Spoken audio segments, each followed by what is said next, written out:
கள்ளக்குறிச்சி அருகே 7 ஆண்டுகளுக்கு முன்பு அரசு மருத்துவமனையில் இன்குபேட்டரில் இருந்து தவறி விழுந்த குழந்தைக்கு தற்போது வரை உடல் உறுப்புகள் செயல்படவில்லை என்றும் குழந்தையின் உடல்நலனை காக்க தமிழக அரசு மாதாந்திர உதவித்தொகை வழங்க வேண்டும் என பெற்றோர் கோரிக்கை விடுத்திருந்தனர்.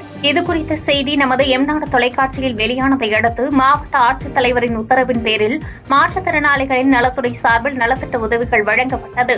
முடநீக்கு வல்லுநர் பிரபாகரன் நேரில் வந்து குழந்தையை பார்வையிட்டு குழந்தைக்கான வீல் சேர் மற்றும் தாயின் வாழ்வாதார உதவிக்காக தையல் எந்திரத்தையும் உடனடியாக வழங்கினார்.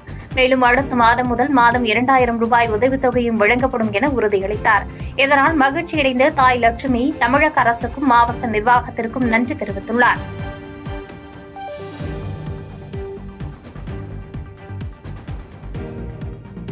பாதகம் செய்பவரை கண்டால் நாம் பயம் கொள்ளலாகாது பாப்பா.